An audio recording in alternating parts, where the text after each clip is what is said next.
Whiskey Jason here, whiskey from the viewpoint of an American in Germany tasting rare and exotic whiskeys, which means often single cask.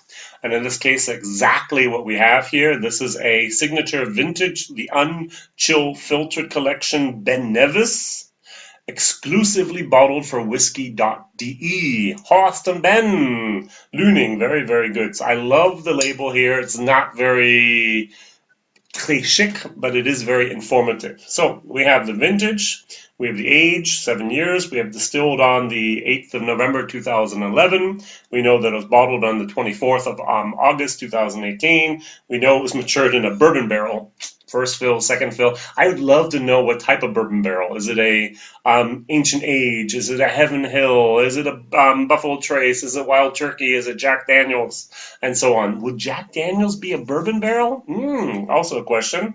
This is cask number 418. This is bottle number 88 of 217. This is actually cask strength 59%, whiskey base 121986, and this costs over here at whiskey.de, the online shop from Horst Lüning, €50. So we're talking about $60 at the moment. Excellent, excellent. So, very, very nice. In the meanwhile, this was actually bought last year, and I just didn't get around to opening it. There's now an 8-year-old Ben Nevis in their web shop, almost at the same type and same. I guess they bought 2 bottled barrels and just left one, and then bottled the second one 1 year later. So I'm just going to leave this in the glass for a moment. If you want to skip ahead, I'm going to talk about the Ben Nevis distillery for the next 3 to 4 minutes. Now, Ben Nevis is presently owned by a Japanese company, Nika. Nika takes over 75% of the new make, puts it in stainless steel containers, ships it to Japan, and there they use it for Nika Black. They might actually use it for other things. I've actually said Nika straight from the barrel might have some Ben Nevis in it and so on. Who knows? Transparency, Nika not always there. Forte. Now, 1825, there's a guy named Long John MacDonald. He founded this distillery. So if you have any normal bottles of Ben Nevis, they'll always say MacDonald on it. Why? Not because of old MacDonald had a farm. No, but because of Long John MacDonald. He was the actual founder. 1876, he actually started a second distillery just right next to it.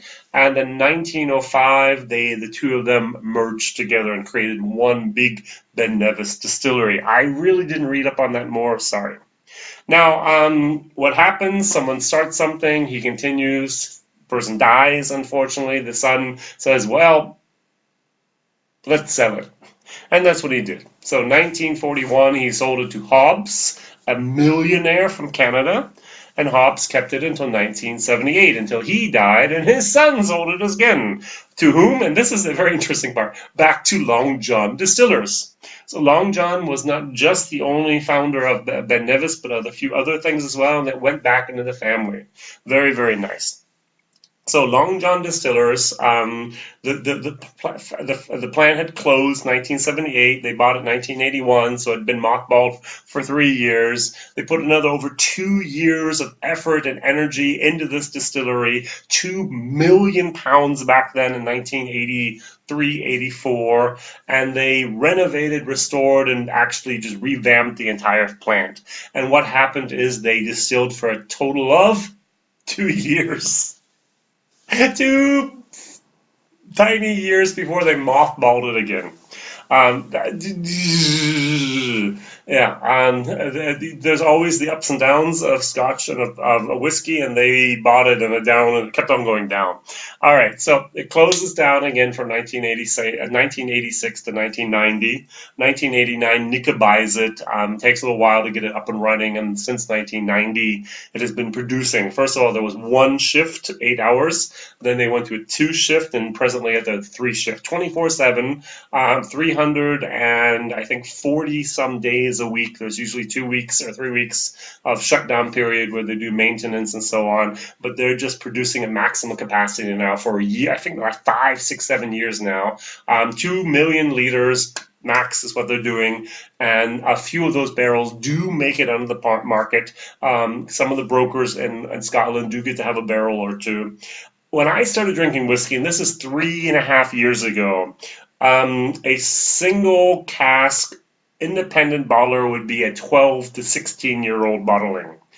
Those days are long gone. Today it's a 6, 7, 8-year-old. All the old stock is just bought out. Chinese, Asia, whoever, boom, the Scotch boom just really killed all the stock, and so now we're going to a 7-year-old bottling. To be very, very honest, this is not bad. You'll never find it unless you're in Germany. They only ship to Germany, whiskey.de, or to the surrounding countries of Germany. I'm so sorry about this. But my question of the day is, what do you think about Nika taking all that stock from Ben Nevis? There are other Japanese companies that actually own distilleries in Scotland, but they don't suck them dry. Unfortunately, they do that with Ben Nevis and Nika, and I think that's actually, what a shame. All right, so the first thing I get is I get a nice vanilla. That bourbon cask was probably first fill. I don't know why they didn't write it. I can't imagine that much vanilla in a second fill bourbon cask. But who knows? Maybe it was. But it's a lot of vanilla. And then I get this typical Ben Nevis herbal potpourri. There's plum, there's almonds, there's a little bit of cinnamon, there's grain, there's raspberry, there's cranberry, there's just all this stuff all mixed together. It's very intensive and it's very, very unique. I personally am not a big fan of Ben Nevis, but I must admit that I'm becoming one. At the beginning, I was like, ugh, and I was like, oh. I don't think I wasn't mature enough in my whiskey journey to appreciate the Ben Nevis that I do today. So, first of all, 59%, then water, and then my final evaluation.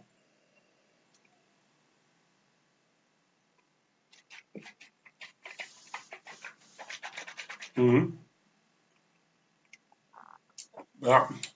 59%, the alcohol is more than dominant, but then immediately all that, I'm going to call the Ben Nevis funk, just comes in there. It's different than the Springbank funk. It's very, very interesting. Herbal, fruity, grainy. I'm not going to be able to dissect it. I'm not going to be able to put it all in segments. If you want someone who does a great job of that, Whiskey Geek, find his Ben from Whiskey Geek. He is the geek. He does this nice little chart and the wheel and so on. I'm just going to give you a brief overview of what this is. Very, very nice. Let's put some water in this. Let's try to evaluate it a little bit more.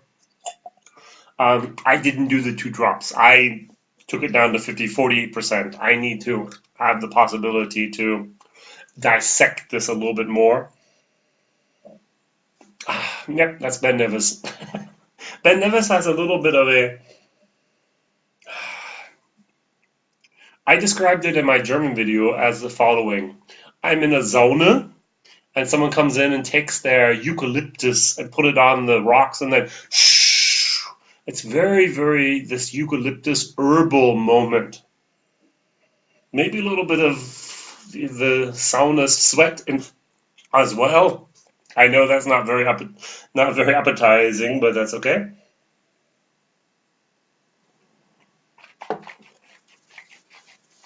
Mm. Mm. I definitely like. What I didn't do in my German video that I'd like to do in my English is I want to dilute it down to 30%.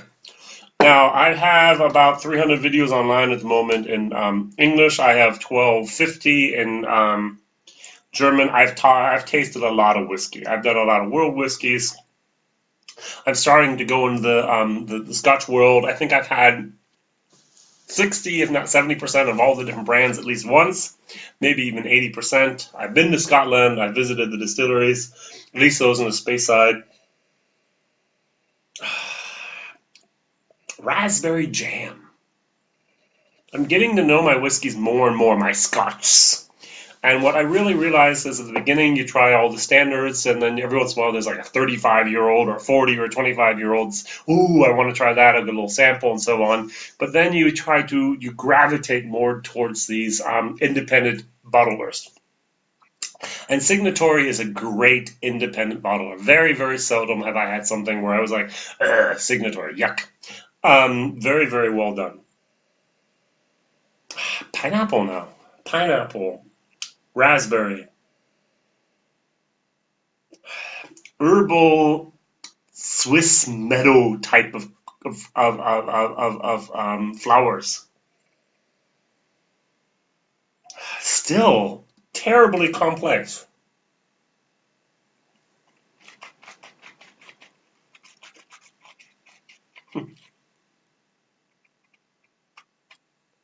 I'm around 30, 35%, more 30.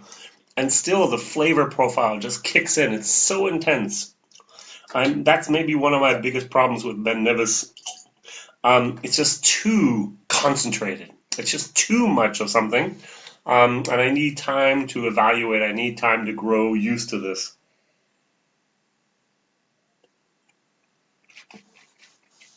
Mm. Mm. Mm. Mm. And there's a tiny little bit of the barrel char in there as well. Not a smoky, not a peatiness, but just tiny little bit of barrel char. Even I'm 25%, 20%, and it's still not dead. It's still flavorful. This is an amazing, amazing distillery with great whiskey. And I'm just beginning to appreciate the spirit. All right. I'm going to give this a B minus, C plus. Let's go for C plus plus. Let's go for B minus minus. A B minus, yeah, just borderline B minus. Very nice. One, why haven't you bought it? Buy it. B, C, you can buy it. D, don't have to buy it. F, why was this even produced? And the value for money, this is, like I said, 50 euros. This is a $60 bottle for cask strength Ben Nevis. Unfortunately, only 7, but still a nice whiskey. Not a single problem with the age whatsoever. They had this in a very great location. If you gave it to me, I would have said, hey, it's 12 years old. Of course, I would not have thought of it being not an old whiskey at all. There's no character, taste moment at all where I was like, it's too young. Nice, very, very nice whiskey. So a B minus for the taste, a C plus for the value for money. Very, very good. My question of the day was, what do you think about Nika, in particular, stealing all the good Ben Nevis new make and using it for the Japanese blends and Japanese whiskeys instead?